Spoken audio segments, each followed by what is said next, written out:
I am so sorry I'm late. We were stuck in a traffic jam, gone out on book distribution. And I read it. Hare Krishna Mataji. Hare Krishna, Dandavat Pranam, Jai Shri Dandavat Pranam, Sal Gaurish to Srila Prabhupada. Jai Shri Prabhupada. Hare Krishna Mataji, Dandavat Pranam, Jai Shri Prabhupada. I'm in the temple today. Very nice. Is that the temple? Yeah, this temple room. And oh, very good. Very good. And I see Poonam. Plus tomorrow Prabhupada's disappearance day now. So I thought I'll come and help something. Very good. Service. So we have Sulekha Mataji also joining us today. Sukomal Radhe Mataji. Is the chopping over, Mataji? You're back home? Yeah, I am. All right. And then Poonam is here. And Vindhyavali, of course. Sukomal Radhe Vita. Varshana Mataji. And I see Chavi. Yeah, namaste. Namaste, Chavi. Sulekha has introduced me to this group. And I keep telling her I'm too materialistic. I need to get to, something spiritual. And I know she is involved here. So, yeah. So she told me to join today and see how I feel about it. So, very good. I hope we make you feel good. Yeah. Yeah, we need to, and better. So this is very, very good. Okay. So just so that you have a feel of the group distribution. So we have, we have quite a few of us are from Bay Area. I am in Foster City. And Sulekha, of course, Then Varshana, labeled there as Varsha Malik. She is from India, Pune in India. Sutapa is from New Jersey. So she's up there in the East Coast. And then Poonam is from the Bay Area. And Sutapa and Vindhyavali Mataji is in the East Coast. Vindhyavali Mataji, these days you are in Pittsburgh, right? Mataji? Vindhyavali, you are on mute. Yes, not. Hare Krishna Mataji. And she's inside a temple. And today is a fantastic day. We have Spurti also. Yeah, she's also from the Bay Area. And Chavi, so you are also in Santa Clara area? Or yeah, I live very close by to Sulekha. We are neighbors, basically. Yeah. Okay, good, good. Chavi, did I meet you by any chance when I was at Sulekha Mataji's home? Hanji, we met. Right, yes. I met you, yeah? That's why it seems so familiar. I was in crutches. I was wearing the boots. Ah, yes. How is your foot now? Yeah, I'm walking now. I'm walking in the boots. Okay, very nice. So, very yes. Okay. And your husband is into spiritualism, right? He is. Yeah, he always was. And I want to, yes. Very good. Well, you did the right thing of marrying him because you get 50% of his credits. Yeah. Apart from the fact that this is it's written in the scriptures, that's how from where I'm quoting, but also that it's California. Yes. Right? So by the law, yes. By the law.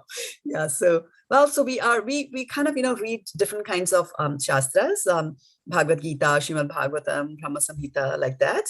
And even while we are discussing a particular words from a particular scripture, we might refer to and talk about other scriptures as well. And it's a very friendly group where Sumi Mataji has also joined us again from the New Jersey area. So for quite a few of them, it's like already 9:30 in the night, but they are such Krishna lovers and they are so much into this Krsna Katha that they will come and attend it. If you are a morning person, then I also have a class at 6:30 a.m. on Sunday where it's a very short class, about 20-25 minutes. We pick up one verse from the Bhagavad Gita and we learn how to recite it and how to pronounce it, right? Like that. And if possible, also how to memorize it like that. And welcome, Chitra Mataji. Thank you for joining us. Chitra Mataji is also from the Bay Area. So Chitra Mataji, we have a new devotee here who joined us, Chavi Goyal Mataji. She's Sulekha Mataji's friend. So I was just introducing everybody and telling her where everybody is from. Like Mataji. Dandavat Pranam, Sumi. Dandavat Pranam, Mataji. Can I ask you, could my cousin sister join? Yes. Has she paid the fee? That is a fee, Mataji. Smile is the fee. Smile is the fee. Laughing is the fee. There you go. Right. So yes, of course, anybody can join. Anybody from this planet or others. If they want to join, they can join us. Yeah. If you want to text her now, she can join us now. Thank you, Shraddha Mataji. Okay. Okay, good. Good. Okay, so having said that, we will get started, and we do a short prayers to the spiritual master before we get going.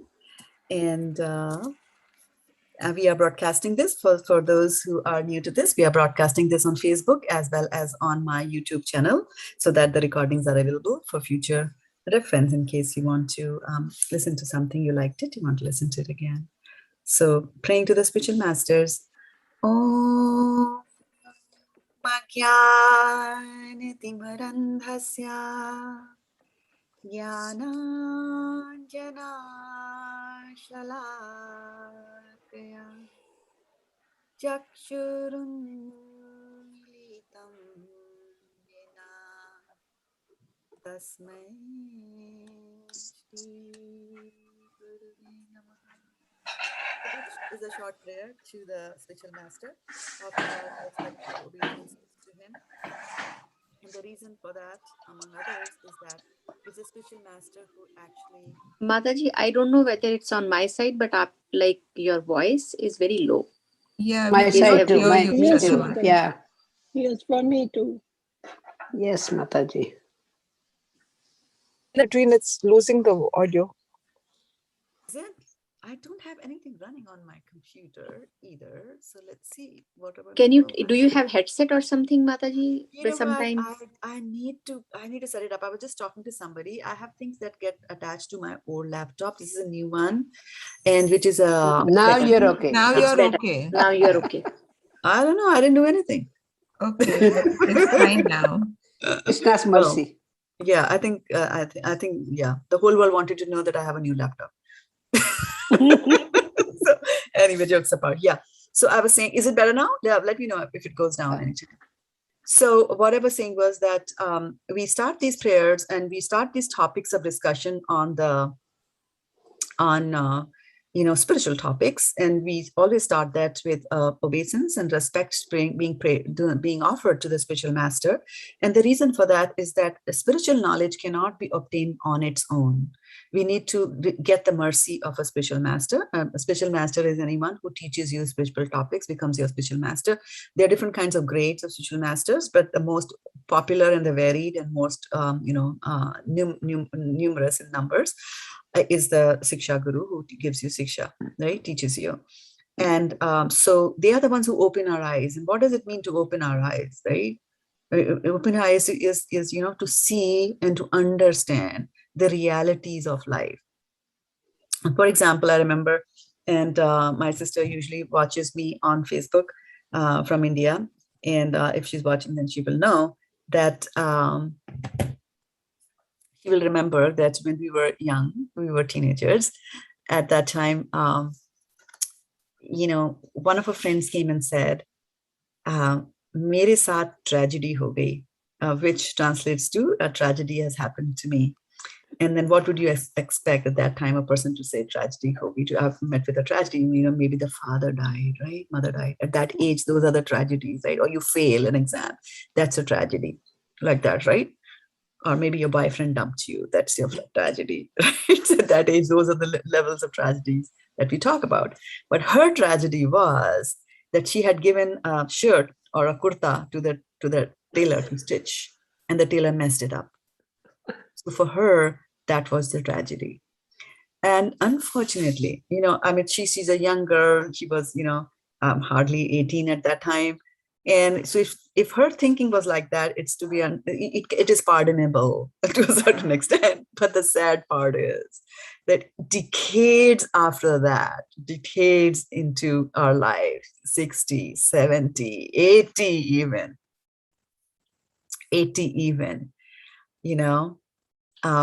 our definition of tragedy in life is very different, and still continues to be on the same level of consciousness or intellect as the tailor spoiled my shirt or my kurta or my blouse. And that's it, that's the biggest tragedy of life.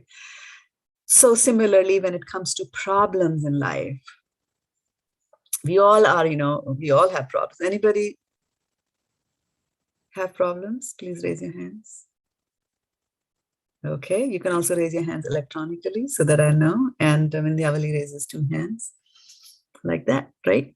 So, so what is the deal there, right? We all have problems. Then what is the real problem of life? What do you think is real problem? Lust. Lust is the real problem. Okay. Varshana, is that a hand raised to answer or the hand raised for having problems? If you raised it to let us know that you have problems, then please, yeah, you can. Yeah, we're done with that. All right. So, okay. Health, Mataji. Sorry? Health. Health is a problem. Okay. Bad health, right? So, Sumi? A lot of You have got 2 things going on there. So put one on mute. Yeah. Oh, Maybe sorry. I was trying to just go on the camera. Okay. Problems. Yeah, like job, there's always like some dissatisfaction there. Right. So jobs and such. Do you have a Facebook going on by any chance? Let me just check it on. Maybe you have 2 channels on. Yeah. So we have listed, people have health problems, right? Wealth problems. This is job related problems or dissatisfaction at job, too difficult job and things like that, right? But Prabhupada defines the problems in life as, real problems in life. So the first definition of real problem in life is that it is applicable to all, everybody, right? So ill health might not be a problem for everybody. Job might not be a problem for everybody. Somebody might just come and say, I don't even have a job. That is my problem. Or I don't have to work, so I don't have job related problems like that. So when we start looking at problems in life as things which are applicable to everybody at all the time, they have to be true at all the time. So a problem with job is not there when you're a student, right? Or when you're retired. Right? It happens only for a small space of life. Similarly, ill health, might happen mostly during the old age, but not any longer, right? So Prabhupada defines that, a problem is a real problem when you have, number one, it's applicable to everybody. It's applicable all the time in all the places. So there won't be any place in this world where you can get away with those problems, right? And it won't have a material solution to those problems. It has no solution unless you go to a higher level and try to find a spiritual solution to these problems, right? So those 4 problems are birth and death and old age and disease. So those things will happen to everybody. Nobody is, never falls sick. Nobody. And it happens to everybody, rich or poor. It happens everywhere, right? It's not that you are in India or you're in Africa, you'll suffer, you come to America and there are no diseases. That could be worse, right?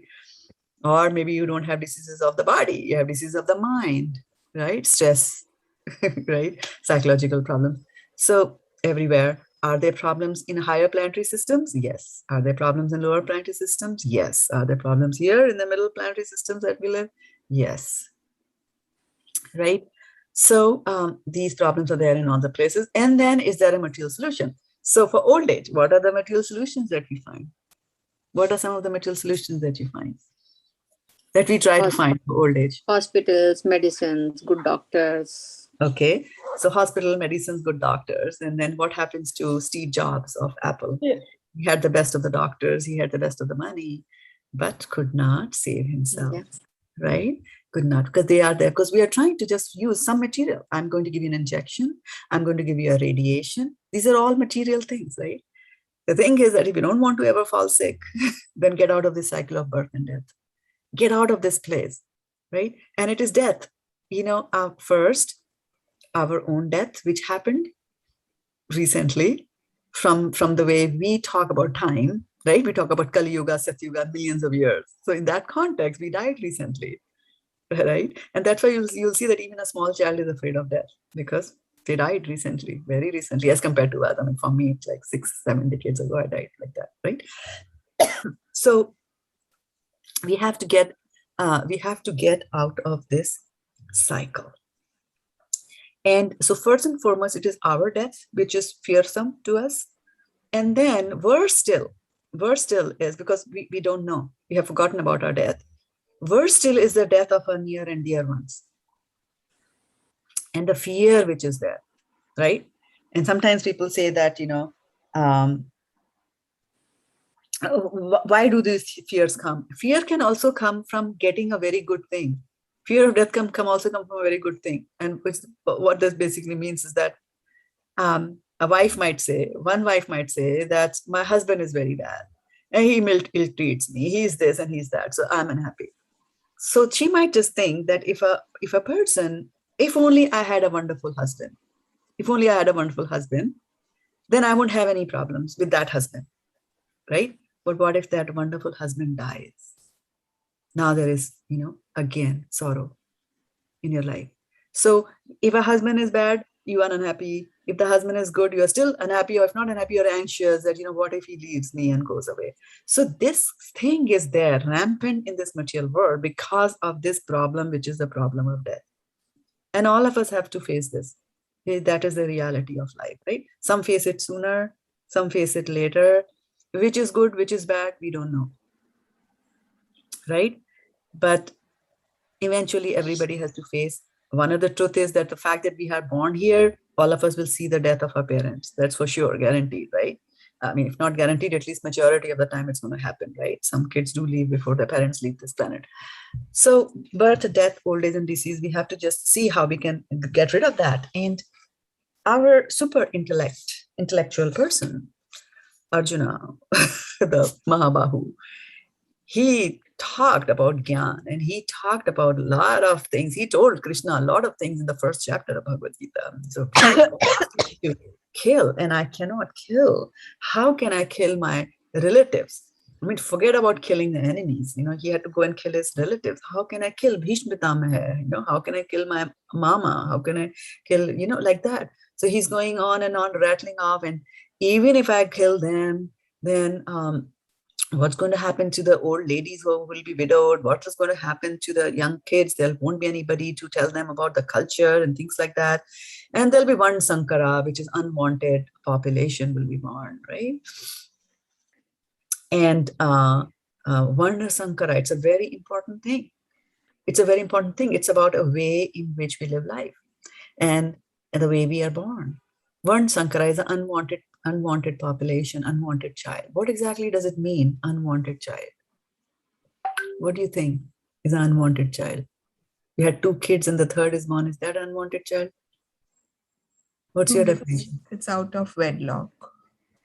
An unwanted child is out of wedlock. Okay, that's a good thing. That's a good explanation. Any other elaborations on what is an unwanted child? Unexpectedly. You unexpectedly had it. Okay. Right. So unwanted child is a child whom you did not want at the time that you were procreating. When the focus of procreation is enjoyment and not to produce a child, all such children are unwanted children. And that is why Prabhupada says that in this Kali Yuga, all of us are Varna Sankaras, all of us, right? And why? Because the proper Shastric way of doing things, and even to beget a child, which is basically to invite a soul into, our family, both the mother and the father have to be of the right consciousness so that a good soul gets attracted to them.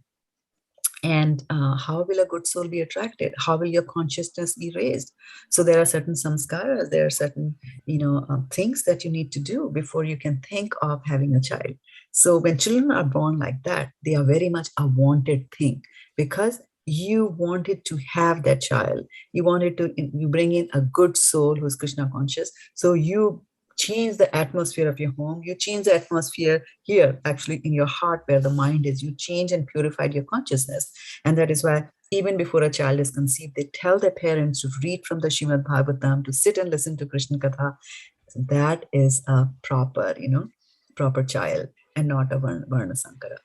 any other child, whether they are born in the wedlock or whether they are born out of the wedlock, all of them are Varna Sankaras. And somebody was saying that, this was somebody had come from India and had looked at, stayed here in USA, saw the lifestyle here, went back and said and made this comment about USA. But I think a lot of it is applicable to other countries as well nowadays. And he said, well, children are conceived over there on a Friday night over a bottle of wine. The parents have no idea, both are drunk, silly.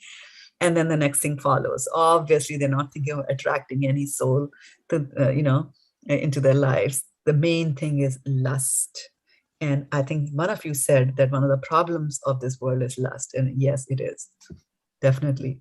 This world is created because of lust. And lust is not just lust in the passionate terms of it. Any desire is actually a lust there, right? So Arjuna had talked about so much about,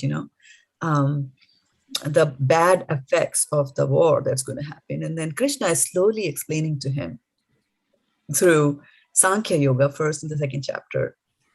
He brought in a little bit of a Bhakti Yoga, telling him that whatever little that you do, and then now never gets wasted. And now in the third chapter, he's talking about Karma Yoga. And that is, yoga means to connect with God. And Karma Yoga is basically that how by doing actions that you can get connected to the Lord. Connection to Lord doesn't mean that you have to stop doing your work, because that's what Arjuna was kind of headed towards. Because he was saying that if I fight the war, so this and this and this and this and this are going to be the bad effects of the war. However, I'm just not going to do that. In fact, he demonstrated that. He went to the back of the chariot and he set aside his Gandiva. I mean, Arjuna is known for, the Gandiva bow and arrow, right? The bow that he had.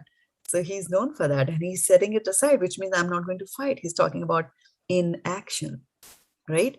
And so we have to be cognizant of the fact that, inaction doesn't mean that this is I have become a devotee because I don't do anything, right? Or, I used to go to parties and now I don't go to parties, right?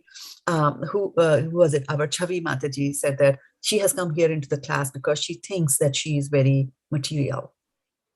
So material means buying a house, right? Buying property.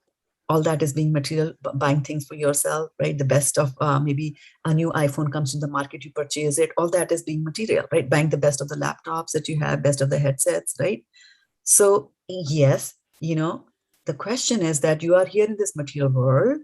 And the beauty of Krishna consciousness is that if you're material, if you have been dabbling in those kind of things, that you know how to make money, you know how to purchase property or material goods and things like that, you already have the knack of it.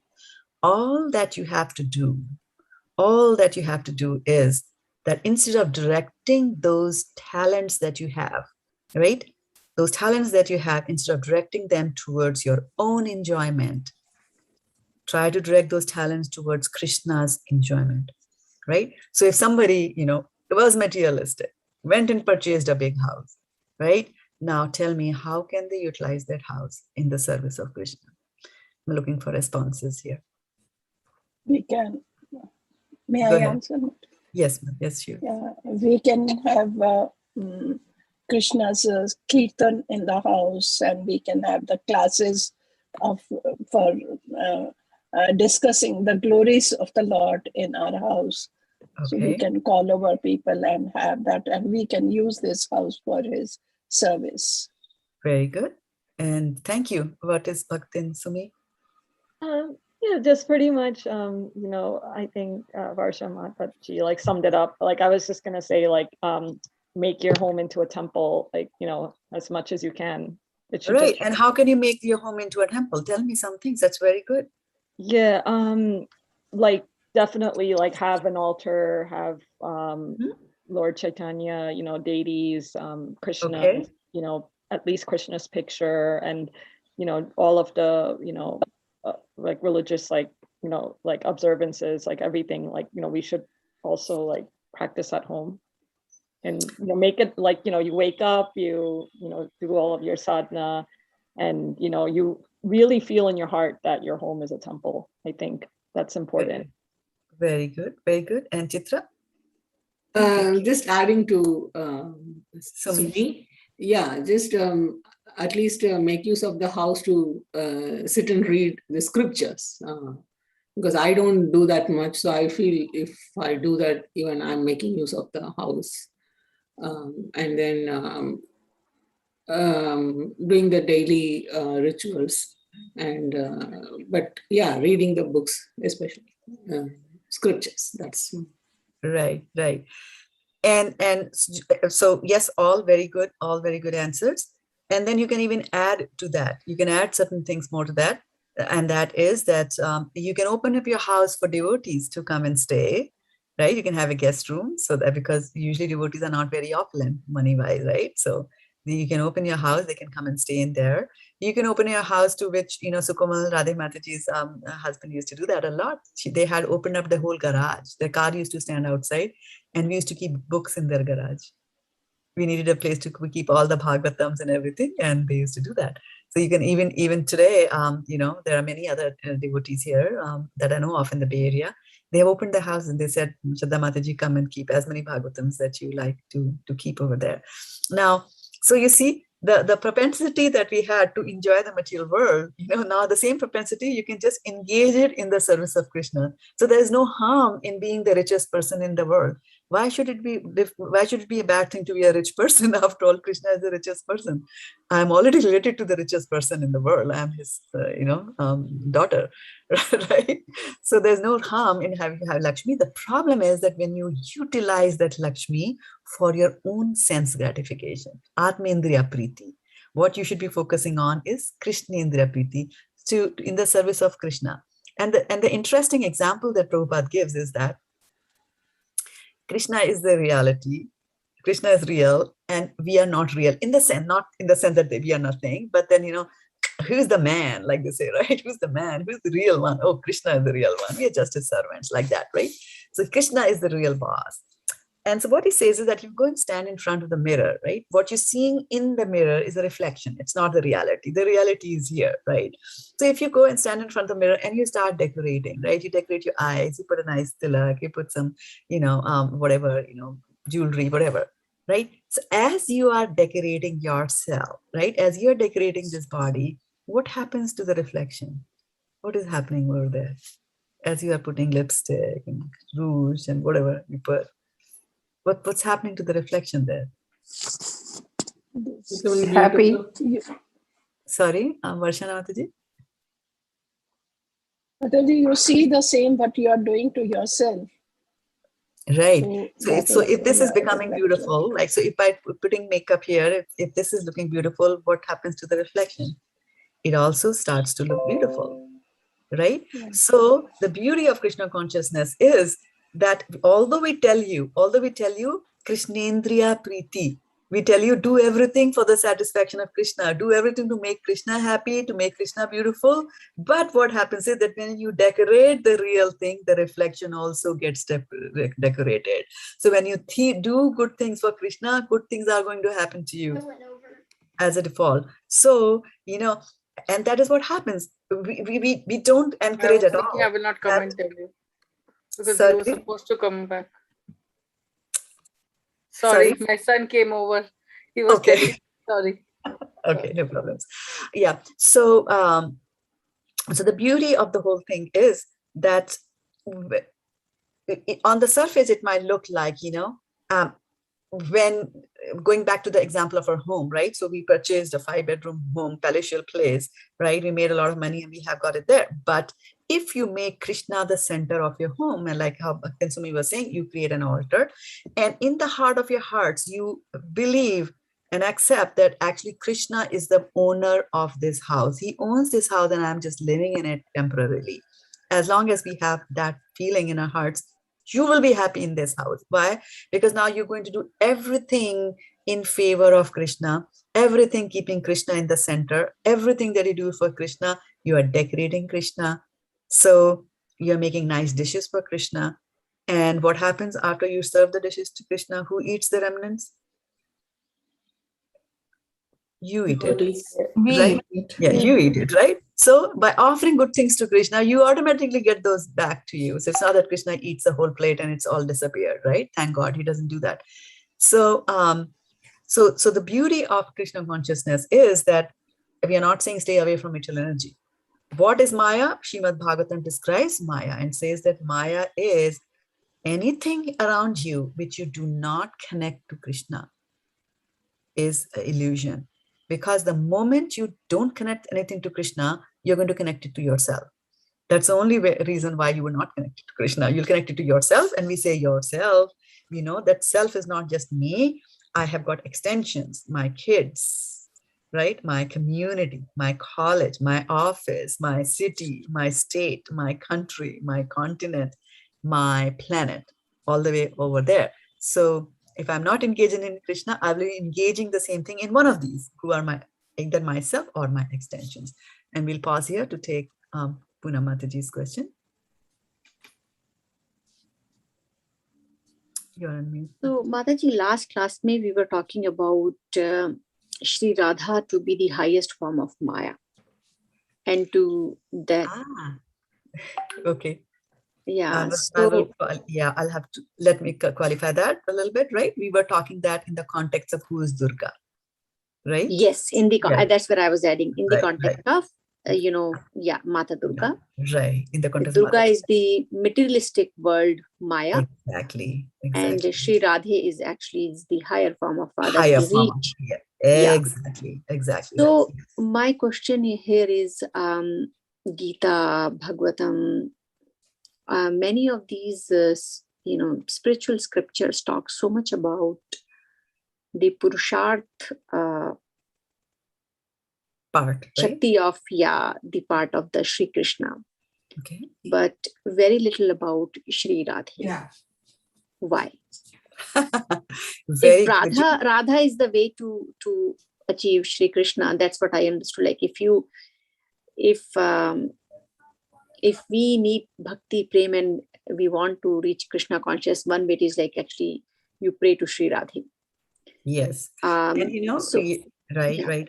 I think I got your question that why is Srimad Bhagavatam not very eloquent about Radharani, right? That's the question. Okay.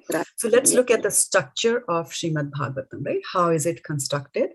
We have to remember the Srimad Bhagavatam most recently was spoken. Where was it spoken? On the banks of the Ganges. To whom? To Parikshit Maharaj, right? Sukdev Goswami was telling him. How much time did Sukdev Goswami have to tell him? 7 days. 7 days, right? Who were the audience? Naimisharanya, All the rishis. Sages. Which sages?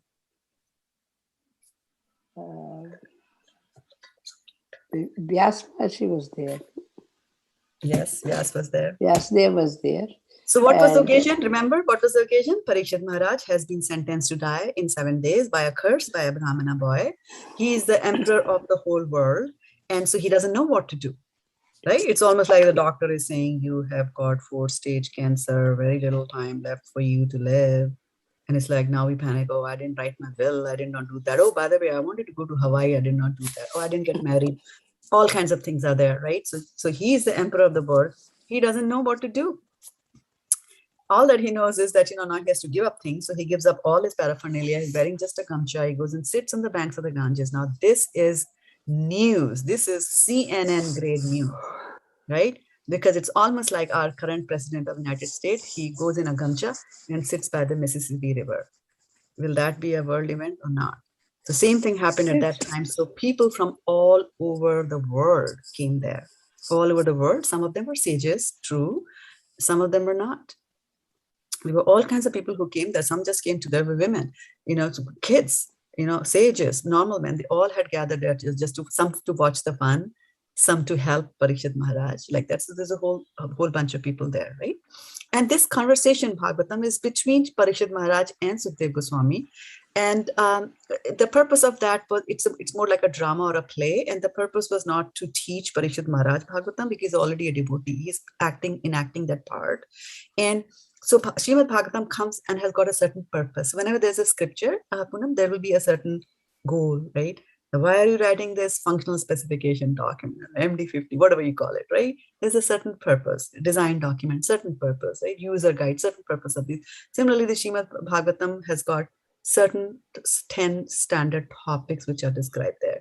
And the purpose there of Srimad Bhagavatam was not only to address the devotees, but also the non-devotees, the extreme devotees of Krishna, devotees of Durga, to address them also, right? Those who are empiricists, who like to analyze and understand and reach God, right? So we had talked about Sankhya Yoga. So the purpose was there.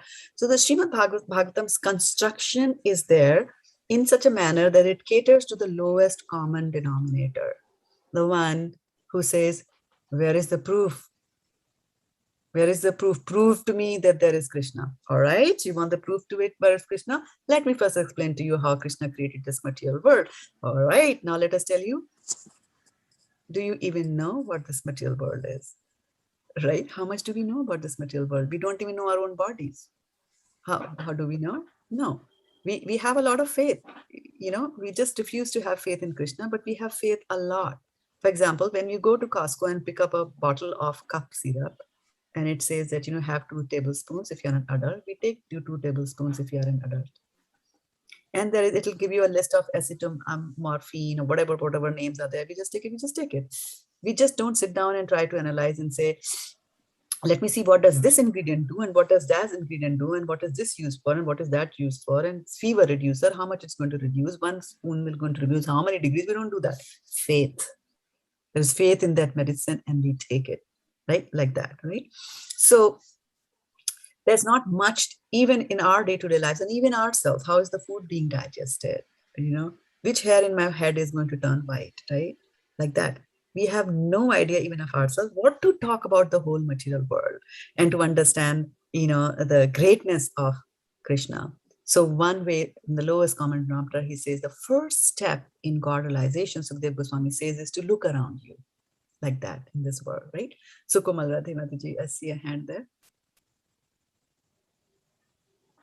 I just wanted to share a reflection on the Maya that you were talking about. You know, in the Chaitanya Charitamrita, it says that Krishna is compared to sunshine and Maya is compared to darkness. And so wherever there is sunshine, there is no room for darkness. So if you take to Krishna consciousness, then all the darkness in your life will go away. That will go Krishna away. Suri Sam Maya hai andhakar. Andhakar, yeah. Jahan Krishna tahan nahi Maya. Yeah. Andhakar. Very good. Right. Very good citation. Yeah. And actually, and this is a very important thing to keep in mind, that when you bring Krishna, and I was telling you that when you decorate the real, then the reflection also gets decorated. And so if you are decorating Krishna and you're glorifying Krishna, you also get glorified. The world glorifies you as a devotee of the Lord. And if you look back and see who are the people who are really remembered after millions of years are, you know, the devotees of the Lord, like that. So, yeah, so I was also saying that, you know, once you bring the deity into your house and once you make Krishna as the center of your life becomes, hey, Nisha, your life becomes so much more better.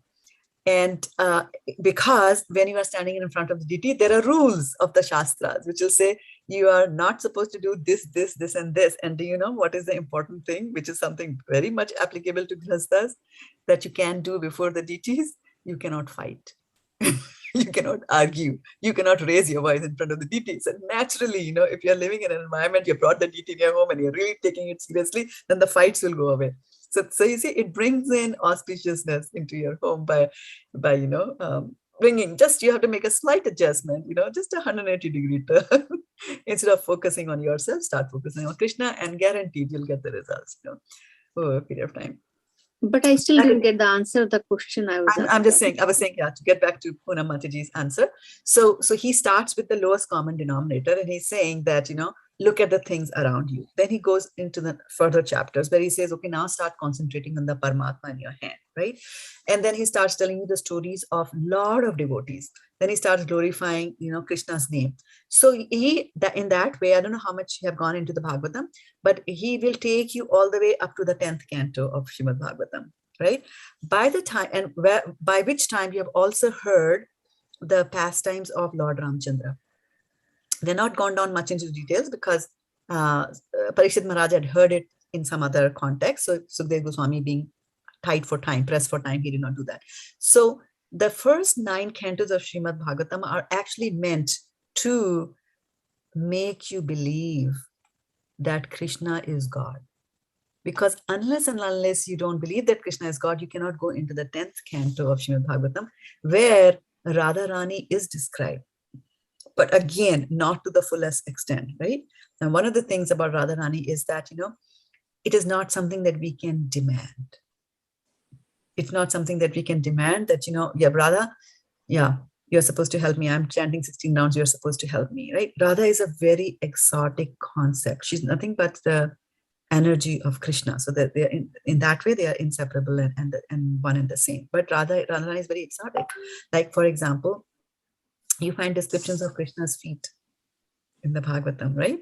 He has got a barley corn, there is a goat, there is an elephant mark. So many marks are described. What about Radharani's feet? No. Actually, if you come to ISKCON of Silicon Valley, we don't even show her feet. Show her feet, yeah. Like that. So Radharani is a very exotic topic. So once we go through the Srimad Bhagavatam, once our consciousness raises itself to a higher level, then there are books on Radharani. There are books, tiny books, fat books, so many books are there on Radharani. Even if somebody gave me some Radharani books to read, somebody was distributing them on some occasion and I got a tiny Radharani book and I was like, oh, wow, it's a thin book. I want to know about Radharani. Believe me, 8 years have passed. I have not been able to touch that book. Once or twice I opened it, could not read it. Why? Qualification not there yet. Once we get that qualification, automatically Radharani will come into your life. Automatically. And that is the biggest difference between spiritual and the material. In the material, there's a action and a reaction. The concept is the Newton's law to hold in the material world, right? You do this, you're going to get this. You do this, you're going to get this. But in the material world, bhakti actually comes from the mercy of the Lord. And for that, you have to do some sukriti. And just earlier in the day, somebody was giving me a very nice example, and I really liked it. So I'm just going to share that with you. Somebody said, and it has to do with devotees, right? When devotees come into your life, or when you come into connection with a devotee. So the question was that if you come in the context of in the association of a devotee, you find association of a devotee. You see, these are all association of devotees. There's COVID. People are not meeting each other. I went to drop some Bhagavatams at people's home. They won't let me in. They said, we're not letting visitors in. You drop it outside. So we did that. We honored that and we left it there. So, but look at this. For 2 years, we are here on Zoom, right? Devotee association. And it increased. And then it decreased. It'll increase again. Krishna willing, like that, right? So, we need to have what is known as qualifications to be able to get that. So even devotee association comes with some qualification. And what they were saying was, the question often asked is that you can get devotee association from two means. One is that you did some hard work and you gained some sukriti or some pious credits. And so you get a devotee association. And the second is that you get a devotee association because it is kripa, is causeless mercy. You did not do anything, but Krishna was merciful. The Christians call that as grace of the Lord. Grace is, you didn't have to do anything for it. You just got it because somebody was merciful to you, right? Probably, in other people's eyes, you didn't even deserve it, but you got it, right? So how am I supposed to know when I get a devotee association? How am I supposed to know whether it's kripa coming from the Lord, or whether it is my own endeavors that I have been doing, right? And it's a very beautiful answer one of the senior devotees gives. And that is that if you drove or you walked or took a rickshaw, whatever you did to go to a temple, and there you met with a devotee, that is happening because of the pious credit, the sukriti, because of the good karma that you did, right? However, if a devotee knocks on your door, you didn't even ask for them, but somehow a devotee appeared in your life, right? Through an email, through a voice call, through a Zoom conference, through anything. If a devotee appears in your life, then that is Kripa of the Lord. So that's the differentiation, right? So like that, things we have to just keep in mind. And so similarly, Bhakti comes from Bhakti Devi, which is, again, an expansion of Radharani. We cannot demand. It has to come from Kripa of the Lord. No matter how hard we can try, 16 rounds, 64 rounds, whatever we do, the Kripa comes. And that is why, what do? We beg for his mercy. We are beggars. We are helpless, we have to understand that. Mame vancho jivaloke, we have to help us, but not, we should be cognizant of the fact that Krishna is the greatest. We should have a little reverence for him. He's our father. But we also live with our father, it's not just always reverence with our father, right? There's love also for our father. So similarly with Krishna also, we don't have to think of Krishna as a hard-hearted person who's constantly punishing, and if I don't do this and if I don't do that, if I didn't bow down 16 times to him or during Kartik month, then he's going to punish me, like that. He's not that kind of a God at all. He's very loving, he's very gentle. You just have to touch the right chords in his heart, right? And in order to touch the chords in the heart, yes, we do go through Radharani. And there are books. We just have to wait for the mercy for those books to open up. And like I said, that people say a lot about Indians not being very good about preserving the culture, preserving the architecture. There are so many books, they are disappearing. All these books are disappearing. What are we doing? So, we also have to keep in mind the fact that things sometimes disappear on purpose. Things will disappear because the sum total of the people living on the planet Earth at that time do not deserve to read that book. So that book will automatically disappear. And it'll appear again in Satyuga, where people are of a higher caliber. So this disappearance, appearance, the good, and all those things happen like that. When you go to a temple and you are seeing Radha and Krishna both, where would you go? Yeah, we just don't go and grab Krishna.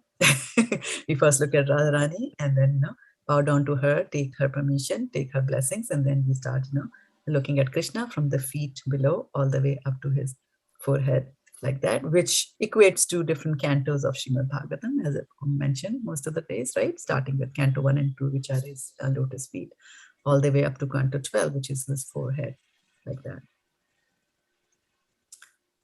Right? So for us to be able to understand Radharani and to be able to understand the emotions of Radharani for Krishna, right? She scolds Krishna.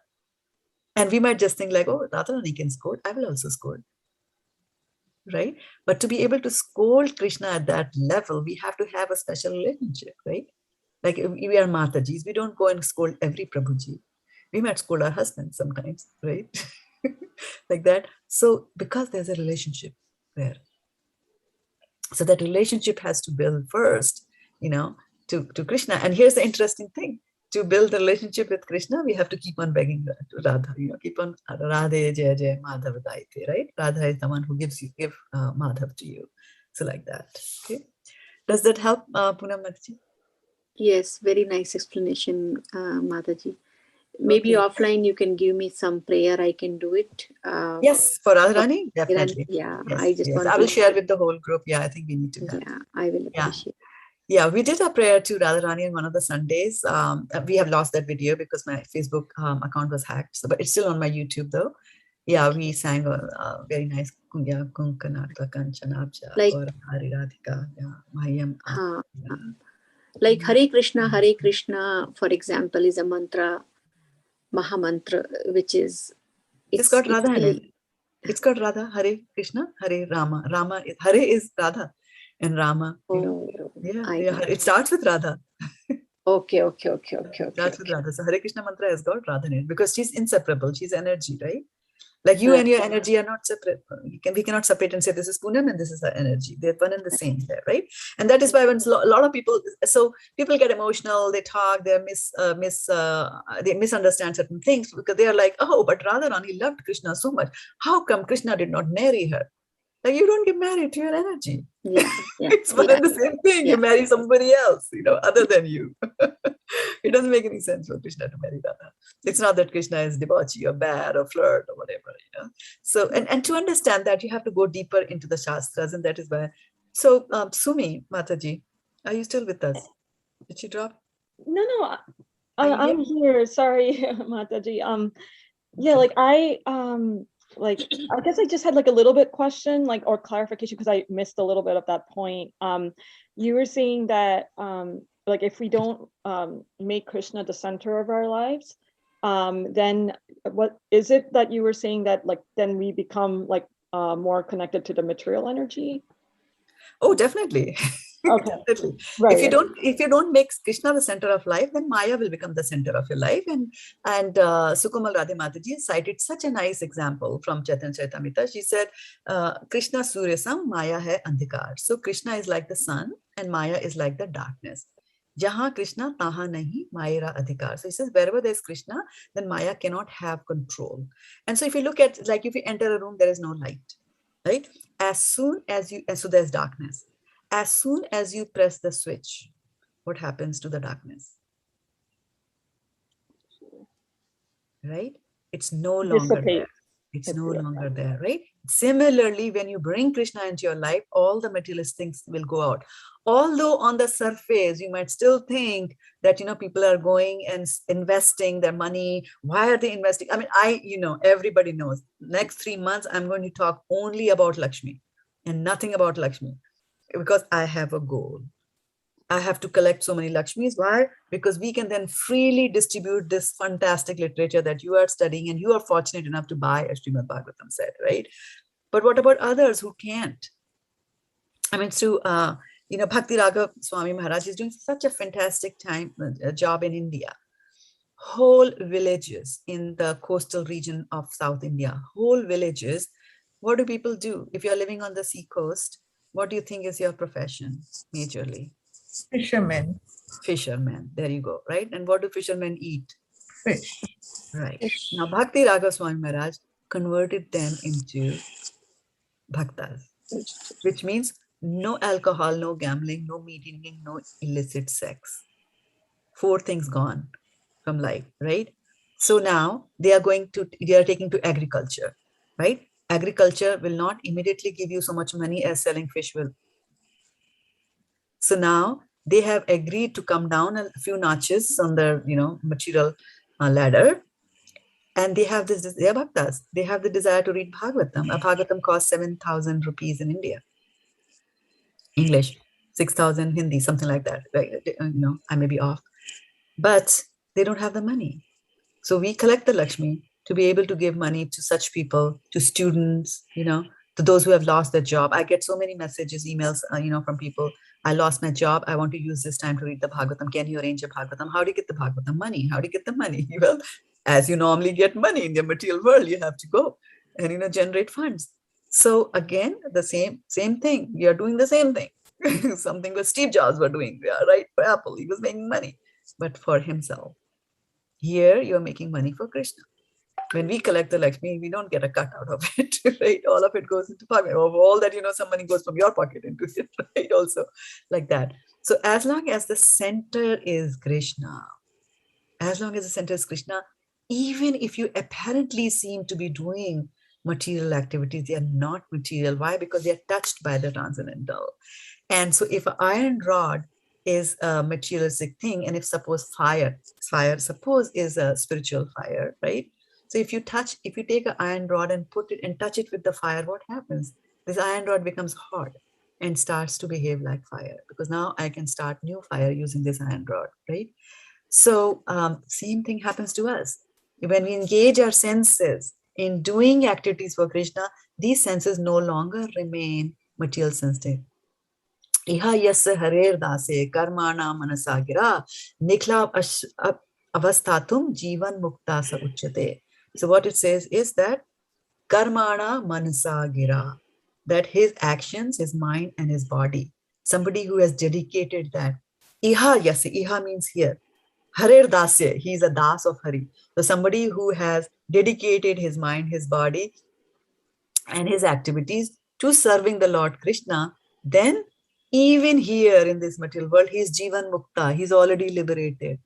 So how do you dedicate your mind, your body, and your intelligence to Krishna? Well, I can use my intelligence to come up with a fantastic computer algorithm. I can set up a startup and I can employ people and make some money and sell off the startup and make millions of dollars and donate it for Krishna consciousness. So apparently anybody else might say that this person is constantly thinking, computer algorithms, logic and things like that. He's hiring and firing people. He never comes to the temple. He's not a devotee. And he's constantly engaged in these kind of give and take, customer, this and that, support, all that 9 yards that goes into it. Is he a devotee? Yes. Why? Because the intentions of that particular action is to please Krishna. What pleases Krishna? He says that in the end of Bhagavad Gita, where he says that anyone who distributes this knowledge is the most dear to me. Is the dearmost person. So all that we need to do is to spread that Krishna consciousness, spread the words of Krishna to everybody as much as we can, right? So again, it doesn't matter if you're doing, you seem to be engaged. And this is what we read in chapter number 3 of Bhagavad Gita, a couple of verses ago. Krishna said that those who have got Shraddha, those who have got faith, right? Those who have got faith will surrender to Krishna, follow the injunctions. He gave them Arjuna 5 or 6 injunctions. You should be this, this, this, and this. And with faith, you do this. Fine, it's good for them. What about the foolish, right? And the foolish, they don't understand. They think karta ham iti manyate. Prakriti kriyamanani gunaya karmani sarvasa ahankara vimudhatma karta ham iti manyate.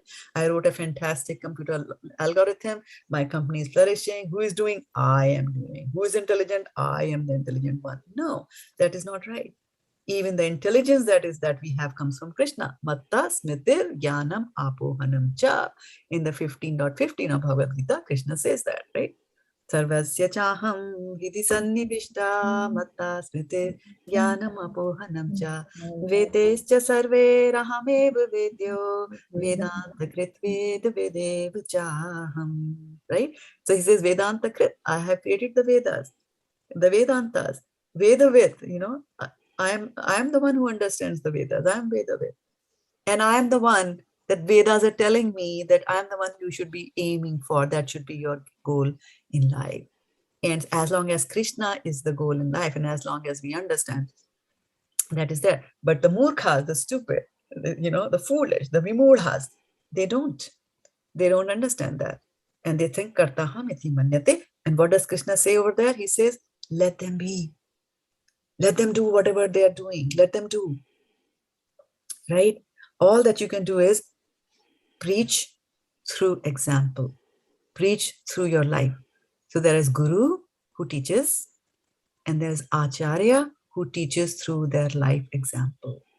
Right? So a Guru can come and tell, and I'm not going to name names over here, but a very famous personality who teaches you about the pranayams and the importance of breathing and importance of exercise and this and that, openly said in an interview that, you know what, I just teach everybody this, but I don't do them myself. So you are a guru, you're not an acharya. An acharya will follow. So when Prabhupada said, get up at 4 o'clock in the morning, then Prabhupada should also get up at 4 o'clock in the morning. Did he get up 4 o'clock in the morning? 2. He got up at 2 a.m. He made it easy for us, 4 a.m., right? He didn't tell us to. So Acharya has to preach through their examples in their life. And so Krishna says that in the previous verse that, this is what you should do. And in today's verse, which was 33, which we were supposed to do, which we didn't, and that's fine, Krishna Katha, any topic on Krishna Katha, if the assembly here needs to ask questions, it's better ask questions. And I always see 2 hands. And by the way, was your friend Jumi, Sumi, or was it your other computer? Yes, Okay. Mataji, it's my I saw cousin. her, and I think she thinks she left it late in the night for you all. Yeah. Yeah, my cousin sister Jumi, is she still on? She's cousin. She was on for a few minutes ago. I was about to ask you, but then she's left. She's on the train to work, so just might be. Oh, she's in India, is it? Yes, she's in Guwahati. Fantastic! Wow. Yeah, She's From just Pune, now we can advertise our classes from Pune to Guwahati, right? The width of India is covered. Exactly. Now we need some Kashmir to Kanyakumari. We need 2 more to cover the length and breadth of India. But that's good. Yeah, please ask questions. Yeah, we can use today's time for doing that. Yeah. Tomorrow, what time is the class, Mataji? 6:30 a.m. to 6:55 tomorrow. Okay. Yeah, please come. It's an enjoyable thing. Yeah, I will. Yeah, now that the kids are, kind of, back in college, you can dedicate that. Yeah, we don't have a large audience there, but we do have some regulars who come there. Aruni Mataji is there, Vindhyavali, then Sulekha Mataji comes sometimes. Sutapa is always there, right? Like that. Yeah. I hope I'm not missing. Vindhyavali is in the temple, so she can't come at that time. Aruni is there. Yeah. It's a very short, small group. Yeah. Anything more? Any more questions? I'm here to answer your questions. Yeah.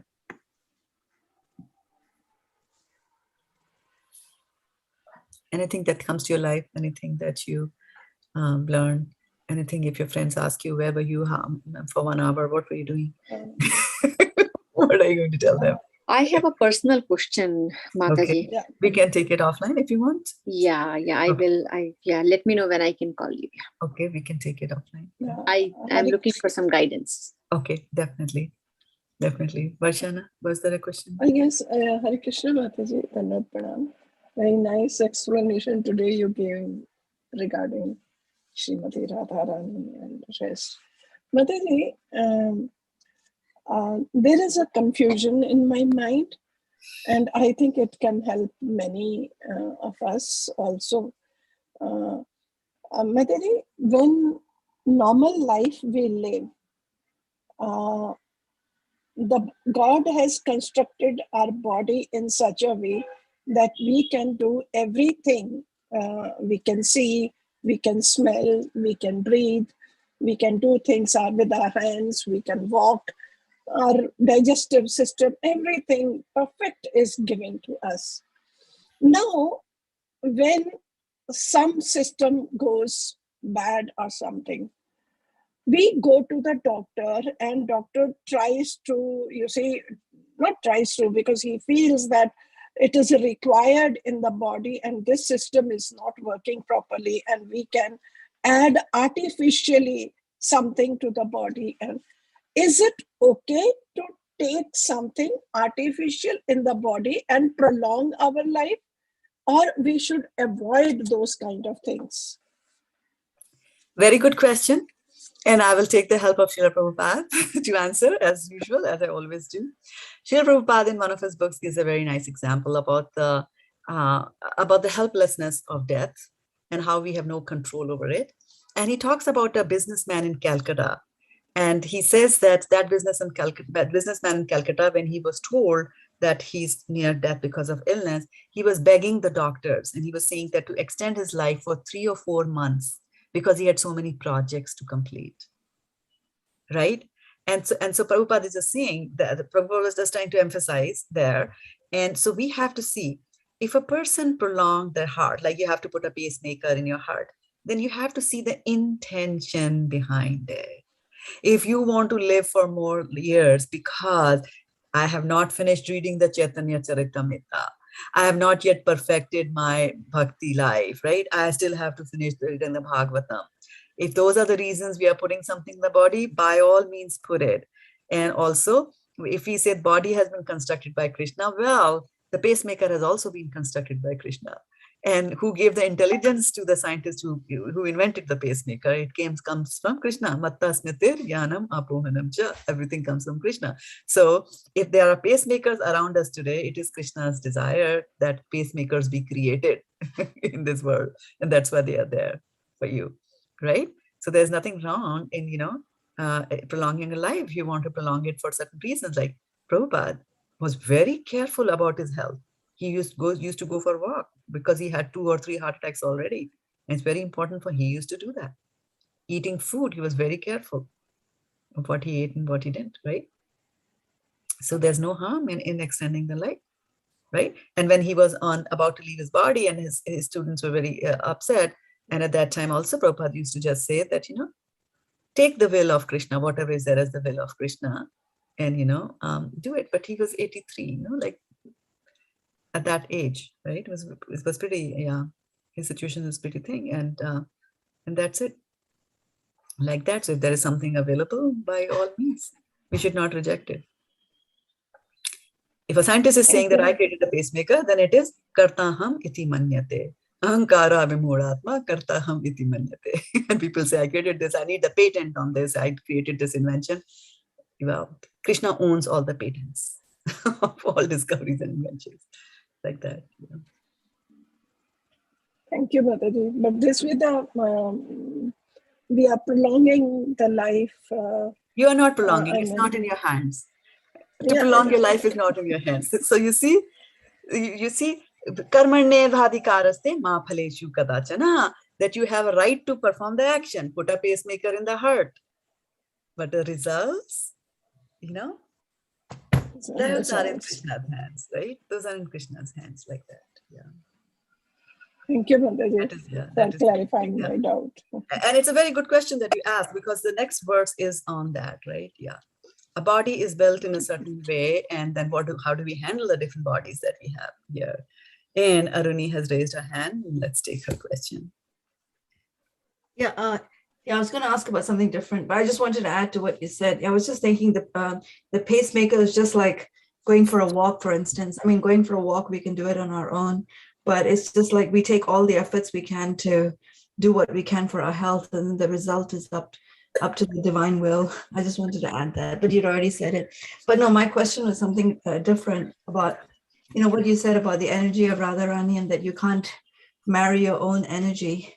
But wasn't it sort of slightly different? Because Chaitanya Mahaprabhu came down on earth because he wanted to experience what Radharani experienced. He wanted to experience himself through himself, right? He wanted to know what it was like to have that devotion that she had.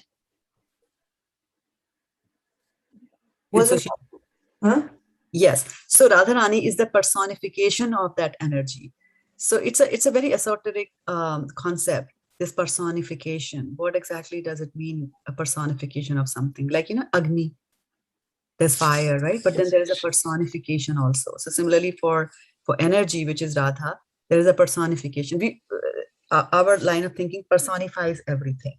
So his energy is also personified. And in that personification form, there is bhakti. Bhakti is also a type of energy, right?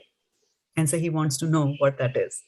Right. So since he wanted to know, it was like a separate, like a different thing. From right? So it was not as intricately bound to us like our energy is to us. So since he did come down to experience that, so it is slightly different in that way, isn't it? Yes, it is. And then, but then even if you look at it, we have energies, right, to do certain things. Do we understand them?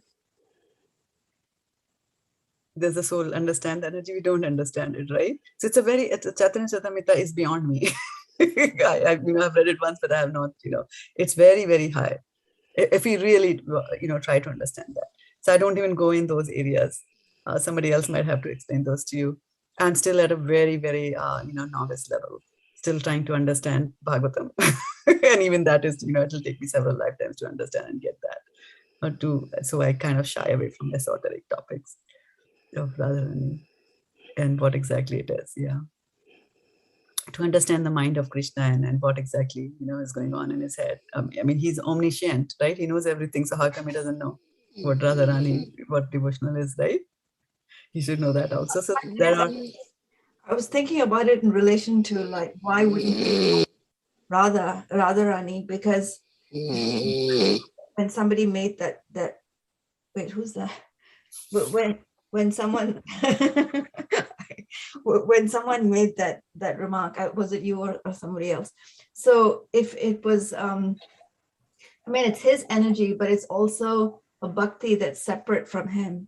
So I guess, but then Krishna had many wives. I mean, how many was it? 16,000 or something like that. Mm-hmm.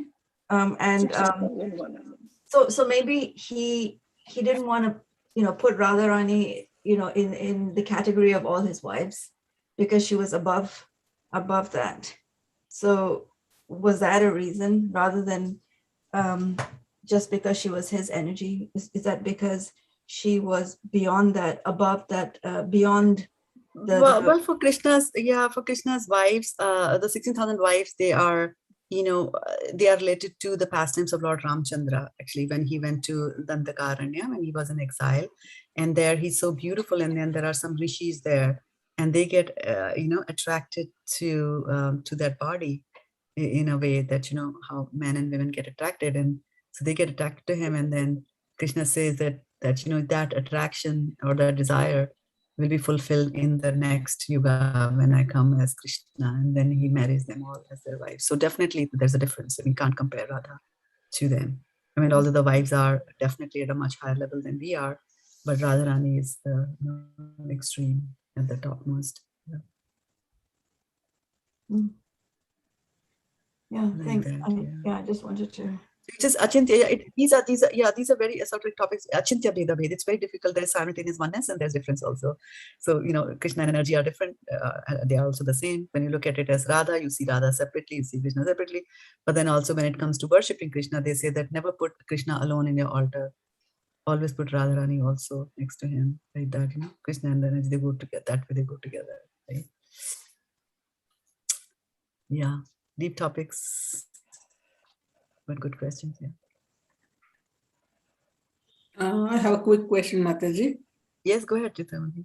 So, so the main goal here is to we are talking about distribution of books, and so the goal of that is that everybody should read the scriptures. So that's the goal. Absolutely. The goal is to distribute the knowledge of Krishna, right? Krishna's knowledge. And so if I sit here and I teach a class for an hour, right? How many people will benefit from there, right? 10 in the class. And if all 10 of them are listening, then fine. How much will they retain after a week of what I spoke here in the class, right? So when people come to a class and they listen, right, the effect is not as strong or as effective. That class is not as effective as I recorded. So that's why we broadcast it on Facebook. So when we broadcast it on Facebook, it reaches a far bigger audience. And because it's recorded, then it also becomes easily accessible for others if they have forgotten. Now, so many times people come and ask me, Shraddha Mataji, that was a question that I asked you and you had explained it very nicely, but I have forgotten it. So can you send me that recording? And how am I supposed to remember? From all these classes, which particular recording, you asked that question and I answered it, what date it was, what year it was, like that, right? So I don't remember that unless there is a copious, description, footnotes and bullets are there, so this question answered, and you prepare a transcription of that, right? So on the other hand, if this knowledge is presented in the form of a book, then it's easy to refer to that book. Right? Now, somebody might say that, so why a paper book and why not electronic? It's also available in the electronic format, right? So there are good points for having the book in the electronic format, because then it's available to you anytime, right? And it's easy to search those things also, right? Books read online are easy to search, but they are not easy to remember. If you sit down with a Bhagavad Gita book in your hand and read it, versus you read the Bhagavad Gita online and you read it, you will notice there's a difference between the two. Because when you're reading it in front of you as a book, there's an image that is forming in your mind on the left-hand side. When the book was, left-hand side was this thick, it's in the beginning of the book. No, it was in the end of the book. It was somewhere in the middle, like that, top, bottom. Those pictures are being formed in your mind. Whereas if you're on a computer and you're reading sloka by sloka, every page looks the same, right? Every page just looks the same like that. So there is a benefit to having a black and white thing in front of you.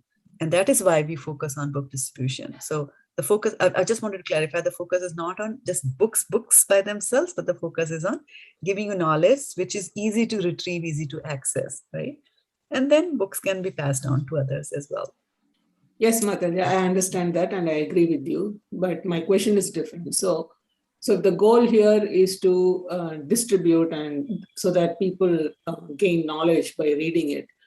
But my question is why that spiritual knowledge is not easy to understand by everyone. So in my understanding, it is not that straightforward. Like if I take Bhagavad Gita, and because Bhagavad Gita is a manual for our life, so why it is not that straightforward? Why we have to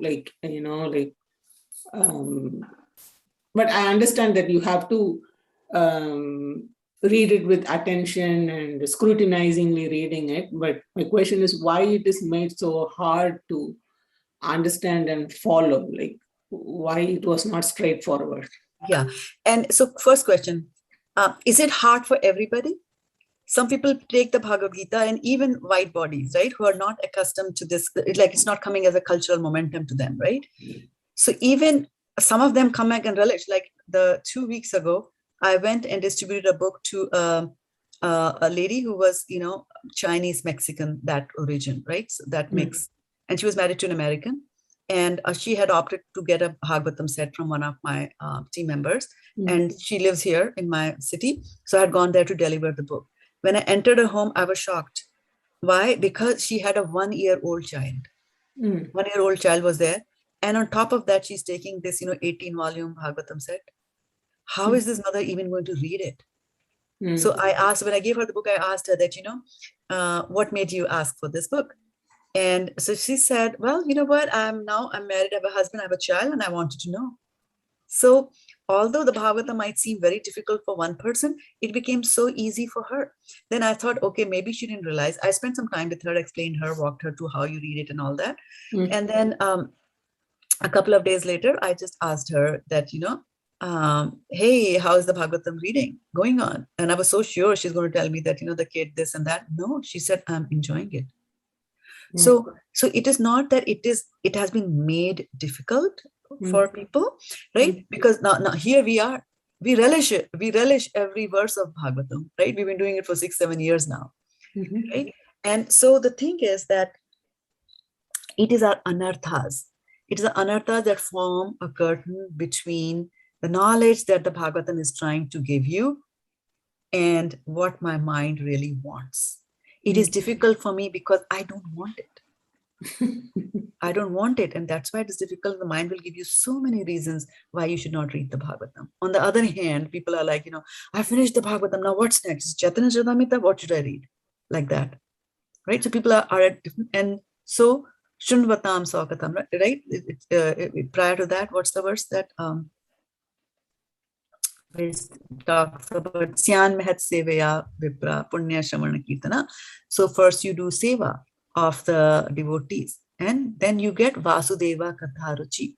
You get a desire to hear the you develop a desire to hear the Krishna Katha. And once you start hearing the Krishna Katha, Nashta Prayeshu Abhadreshu, all that is dirty in our heart, which is material desires, they go away.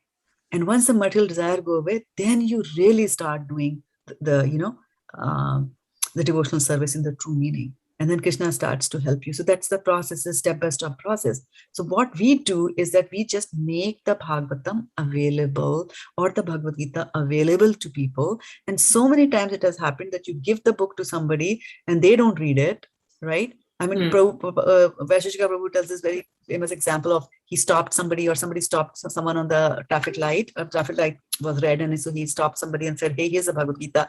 And the man just wanted to get rid of this guy, very rich man. He took the book and, just gave him $20 or something like that, or maybe he didn't give. And then he just tossed the book on the back seat, And in the back seat, his friend was sitting. And the friend, picked up the book and started reading it. And so when the time came for the friend to drop off, the friend then told him that, hey, I find this book very interesting. Can I have it? And the driver was never interested in the book anyway, right? So he gave it to him. So we never know.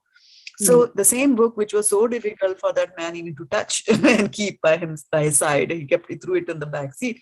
But the same book became so easy for others. And that is what I was talking about as this is the difference between spiritual and the material. That spiritual matters will come to you only when our hearts are open. Number one. So we have to open our hearts to be able to accept Krishna's teachings in our heart, right? And when does preaching begin? Preaching begins when your heart is overflowing with all that you have gathered in that vessel. So the heart is a vessel. First, the vessel has to be empty for anybody to pour anything inside it. What is there inside it in the first place? That I'm not able to pour things? Anarthas, desires, lust, all that is there. So first that has to be removed. Then I can start pouring in. And when it pours and it is full, now I'm still pouring it into it. Now there's an overflow. How do you handle the overflow? You give it to others, right? If you have a mango tree and it is giving you 10 fruits every day, you can eat 10 mangoes. But the day it gives 50 mangoes, what do? You give it to your neighbors. Because how can you handle 50 mangoes a day, right? So same thing with spiritual thing also. So it's not that it's being made difficult. It's just that because we don't have the qualifications, we don't get it. Yes, very true, Mataji. Like I agree with you. Very nice, very nice. Yeah. Thank you, Mataji. Beautiful. Thank you. All right, Vashana and Aruni. Aruni, is that old hand or a new hand? Oh, sorry, that was an old hand. Old hand, okay, yeah. Vashana, is that an old hand or new hand? Yeah, no, new hand, Mataji. I just wanted okay, now before you go there, just one quick thing before others drop off. We are going to have a time change today in USA tonight. So your class is going to start, Vashana, an hour later. When it is 6:30 my time, it will be 7:30 in the morning your time, right? So your good days have come. And you don't have to come that early, yeah. But I do see that you have been coming very regularly, so very nice, yeah. Okay, now go ahead, sorry, please. Yes, Mataji, you see, though on Chitra Mataji's this thing, even if you have finished Bhagavad Gita, I mean, I'm just telling about myself. You may read Bhagavad Gita many a times, but the other day when we were, you were explaining the pronunciation, now that time, a real thing came to my mind that when now I have to start Bhagavad Gita again. How? That I read the shloka, you said, see the word meanings, and then the translation, then now this gave me a new idea again all over, that I must read it in this manner, so that when I read the Sanskrit, immediately the translation should come to my mind, that this is the meaning. So that way, you see, I really liked, you see, the other day when you said that we should read it in that manner, and thank you so much. So Bhagavad Gita is never read, I feel.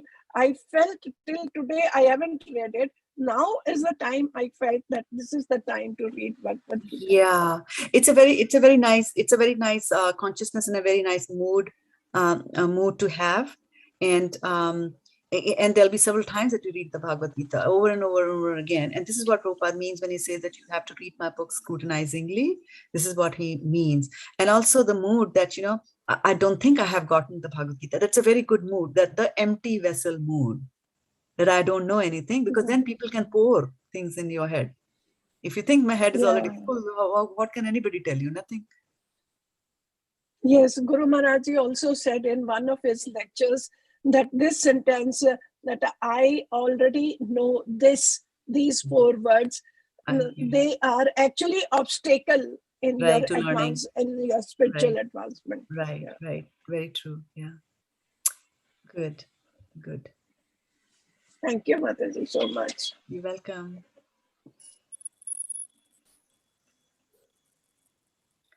Anything else anybody wants to say? Bhaktin Sumi?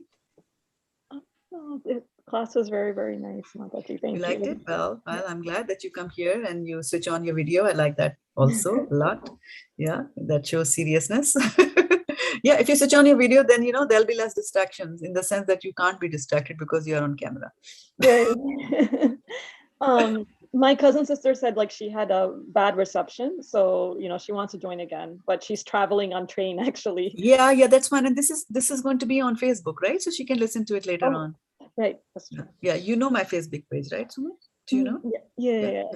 Yeah, you can ask her to, put in a friend request and I'll accept it. And then she will get, she'll get alerts whenever we go online. Yeah. Mataji, I really liked Chitra Mataji's surname, Shravanam. So I was just reading. So she is doing Shravanam. Yeah, I like out of all the bhakti practices, I like Shravanam. She does it very scrutinizingly. Also, I've noticed that she's an alert listener. Yeah. Maybe one of these days I will take the class again, Varshana Mataji, about the types of listeners. I think we have a new audience here. We could do that. It's interesting topic. Yeah. That's very nice. Yeah, but today I had labeled it like Bhagavad Gita 3.33, but we didn't get to that. But that's fine. We can do it next week. We can cover that. Yeah. Okay. Any more questions? Anything more? I'm waiting here to pay my dues. I came 15 minutes late, so I'm going to leave 15 minutes late. So you can continue to ask questions. Anybody? Of course, Sumi, it's pretty late in the night for you, I know.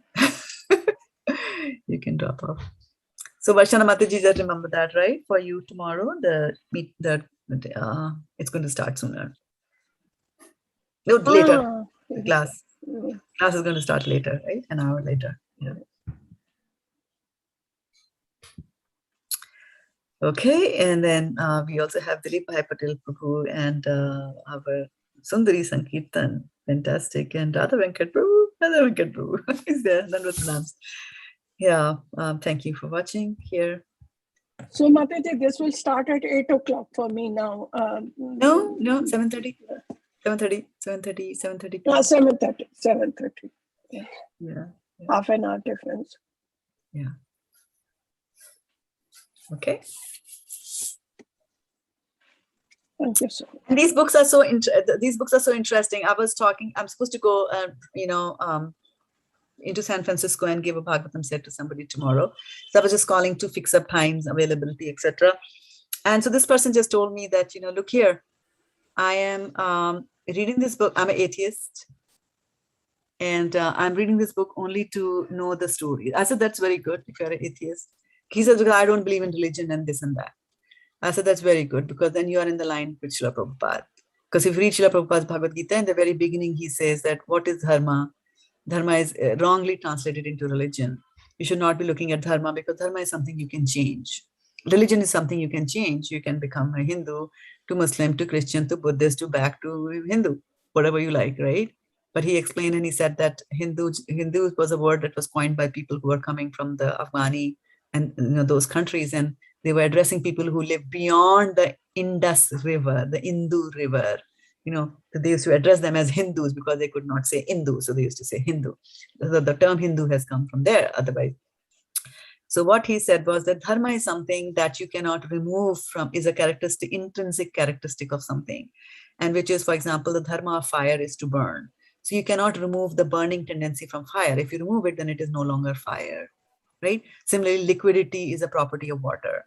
If you freeze the water and remove the liquidity of the water, then it is no longer water, it is ice now, right? So similarly, so he said, now you have to find out what is the dharma of the soul. What is that intrinsic quality of the soul that will never change? And that is to serve the Lord. And now,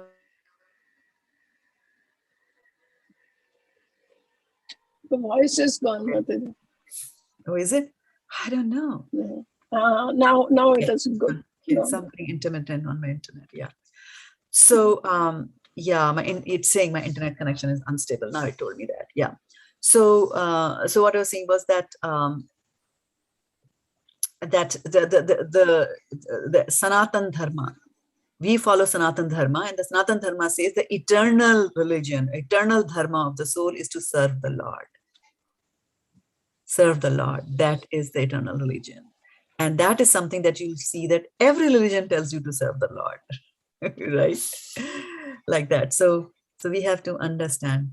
We have to understand that. And so this person told me that, I'm an atheist and I don't believe in religion and all that. I said, that's very nice. You're looking at it. And he said that I'm going to read the Bhagavatam only because I want to know the stories.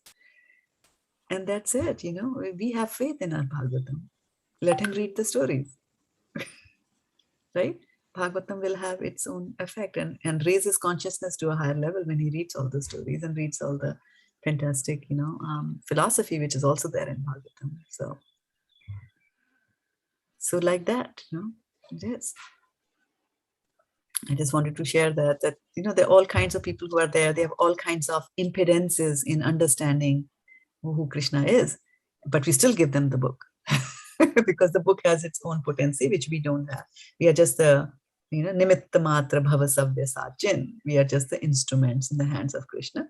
Krishna already decided that Bhagavatam should reach this person. These Bhagavatams have come from China.